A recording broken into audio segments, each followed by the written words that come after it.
어제 문재인 대통령과 여야 5당 원내대표가 여야정 상설협의체 첫 회의에서 지방분권을 강화한다는 내용에 합의했는데요.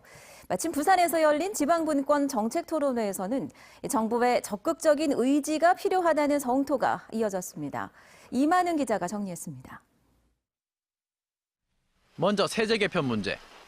정부는 현재 8대2 수준인 국세와 지방세 비율을 2022년까지 6대4로 개편한다는 방침입니다. 대통령 소속 자치분권위원회는 이를 위해 내년까지 세법을 개정해 지방소비세와 지방소득세 개편안을 마련하기로 했습니다.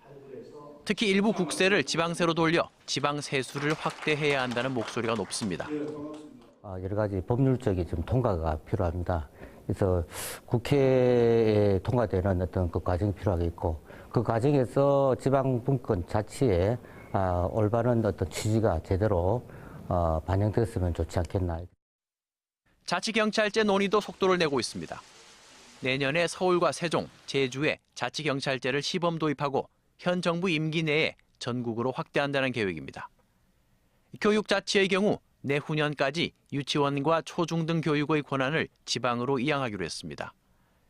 의회 분야에서는 오는 2022년까지 지방의회의 인사권을 독립시키고 자치조직의 자율성을 강화한다는 방침입니다.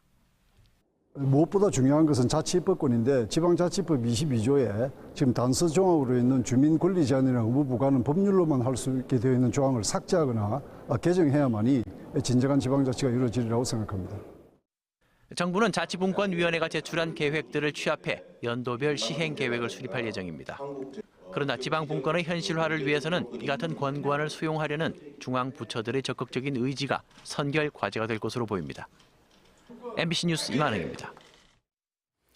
네, 다음은 오늘 하루 부산에서 열린 주요 행사를 간추려 드립니다. 오늘의 부산 이도환 기자입니다. 국제로터리 베리 레신 세계 회장이 부산을 처음으로 방문했습니다. 베리 레신 회장은 해운대 그랜드 호텔에서 열린 기자회견에서 국제로터리는 그동안 25억 명이 넘는 아이들에게 예방접종을 실시하는 봉사와 기부로 전 세계 소아마비의 99%를 퇴치하는 큰 성과를 거뒀다고 밝혔습니다.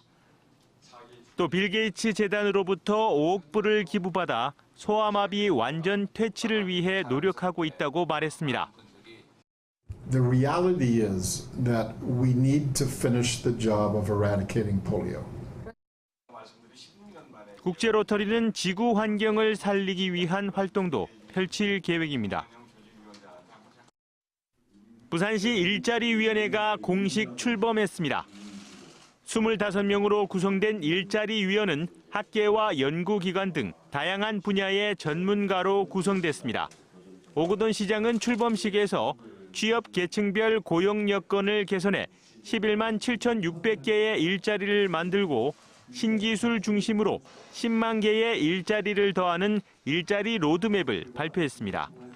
부산시는 또 주택금융공사, 부산은행과 함께 200억 원 규모의 일자리 창출 상생 펀드를 조성해 고용 우수 기업을 지원하기 위한 협약식도 열었습니다.